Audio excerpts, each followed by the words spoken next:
Okay, so I'm just gonna make a quick tutorial on how to make a basic idle game on Godot. This one's like kind of for the mandem. That's not a gender thing. This one's just for London people. This is for the people of my culture.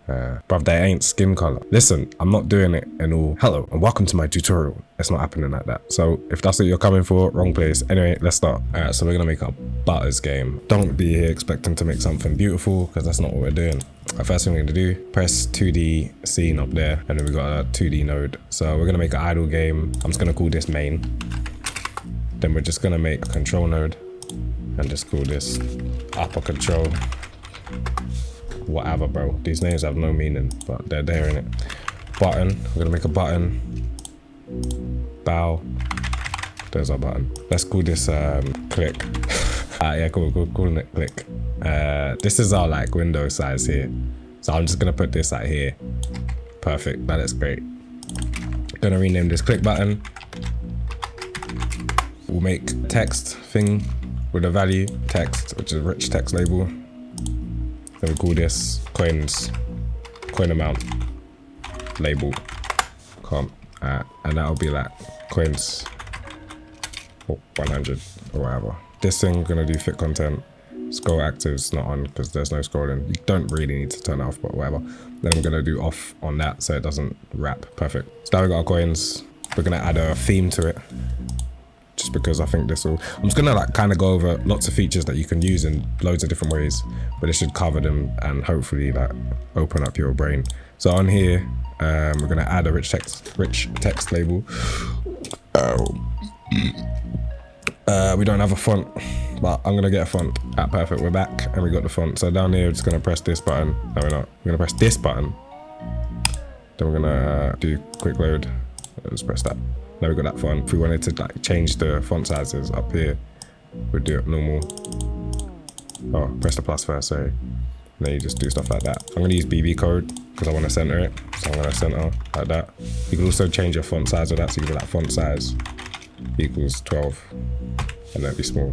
You could be like color equals red, just so you know. So if you ever want to change stuff like all in one thing later when you're like, oh, I want to change one thing, so you do it. Alright, so we got our coins up here. We got our click button, and then we're gonna make another button. And this is gonna be like multiplier. We'll just call it multi. And then we'll make another button, and we'll call this one auto. And then we'll make one more button, and we'll call this one auto amount. So this one we're gonna call multi button. This one we're gonna call auto button. And this one we're gonna call auto amount button. Perfect. So I've got that one there. Oh, and then we can load that same theme onto all of these buttons. What I can do is I can go in here and I can copy this theme. And then I can paste that onto these. Here. And paste that like that. So I've got the same theme. So I'm gonna go in here, add button, add type, and then like on this thing, this is like the style of it. So if I do the plus here and then I do new texture, I'm gonna do a flat texture because I just want it flat, but as you can see, it changed all the button colors. Then I can click the style here and like you can make the, I'll show you, you can add a border, for example, here. I'm not gonna do it, but like free, that add like a border, you can see on the left side now.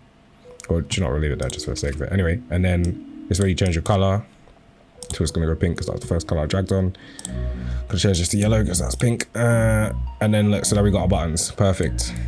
So basically all we want to do is make this amount go up when we click, and then this multi one's gonna make that worth more, and so on and so forth. So what I'm gonna do is I'm gonna create a script up here. I was gonna call this main, just whatever in it. I could change this later. Alright, so I'm gonna drag all of these like that, and now I've got all the buttons. Oh, I held control while I did that. So select all of these, hold control, drag them in. Now I've got like references for them all. So I'm gonna do var coins. Coins is gonna be in not float. So we're gonna do coins in equals 0. So now we've got our coins. Then we're gonna do like auto enabled all equals false. var auto amount int equals 1 for now, and then var click amount int equal 1. Pretty sure that's all the, oh, I haven't saved anything, so I'm saving it. Pretty sure that's all the variables we need, but, pardon me. I haven't planned this at all. I literally just come in and started freestyling it. So we got these. What we're gonna do is this, I'm gonna start with this. So on the process, it doesn't need to be a physics process, and we can do this on the delta because we're not using the delta. It has to be there because if we remove it, it's not gonna work.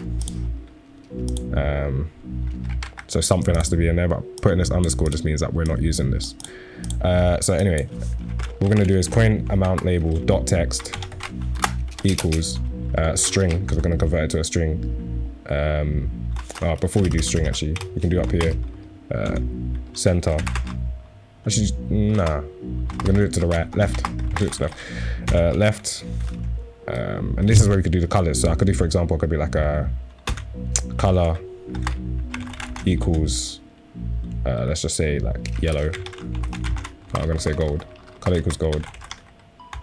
And then coins with a space plus the string, and the string is gonna be coins.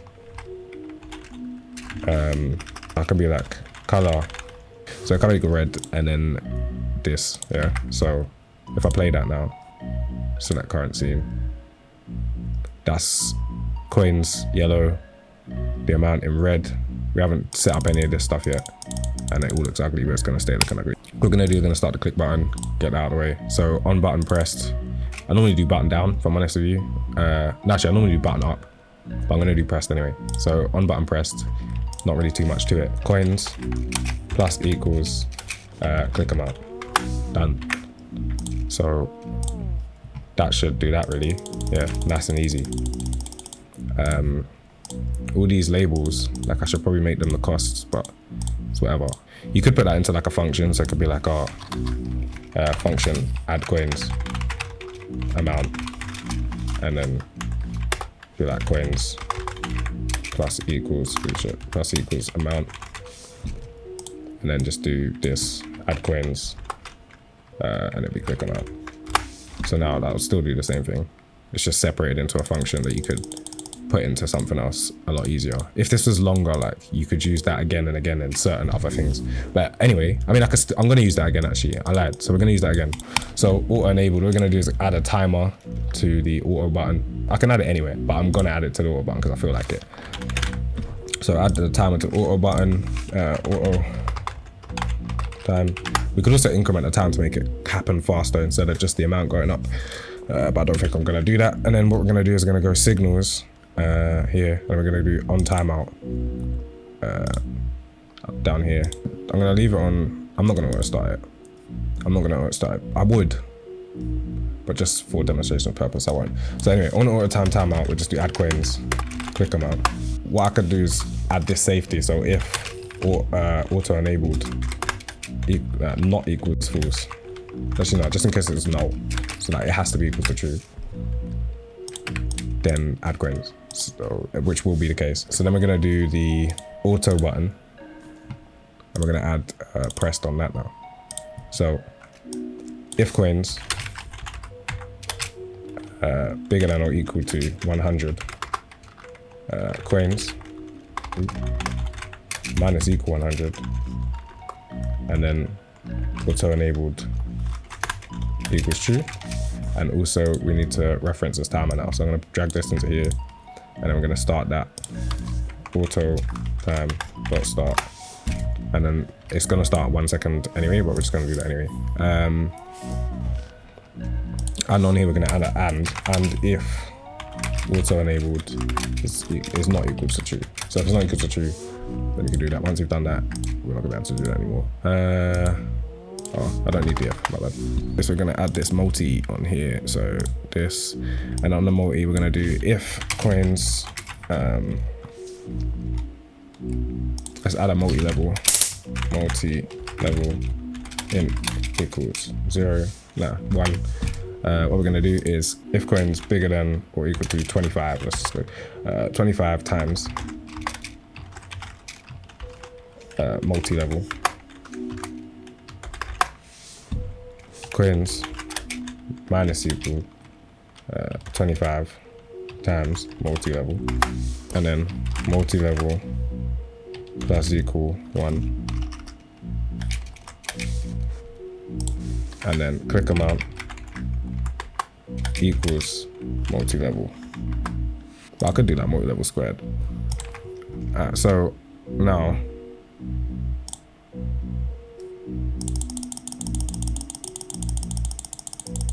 should be able to click this, and now we're getting more. Next time we're getting even more, but it costs more. Then we should be able to unlock our auto, which is adding our click amount, which actually is not our auto amount, so we're going to change that. So this is add coins click amount. What it's going to be is add coins auto amount. And then on the auto amount button, obviously I'm sure you know how this is going to go. Same stuff. If coins. I'm not doing the whole incremental thing again this time. It's going to do if coins bigger than 100. Coins minus equal 100. I could also just do add coins as well, but I could do this. Add coins minus 100. And then auto amount plus times 2 times equals 2. So now we click to get our 25. Click to get our multi. Click to get our multi again. Then we get our auto, which is really weak. Then we get our auto amount up. And now we're getting more. Next time we'll get even more. And that's it really. Nothing too complicated. If there's anything that you'd like to ask or anything that you're like, oh, I need a bit more depth on that, feel free to ask. Obviously a project would take more than this, but I feel like you can really manipulate these same techniques and create quite a lot of different things with it. You could expand this game, lots of different unlock trees, things that are working with other things. But yeah, I think that covers most of the basics. Auto load script up here. If you go into your project settings and go to auto load, you can add a script into this, and basically this script will always be running, I think. But it's like this script's just running in the background, so it's accessible. Doesn't need to be on a node. Like you could delete one of these nodes and you'd still be okay. But yeah, I think that's good enough for now. Like I said, if there's any questions, feel free to ask me. I'll save the project just in case, but I could make it again pretty fast. And yeah, just gotta do.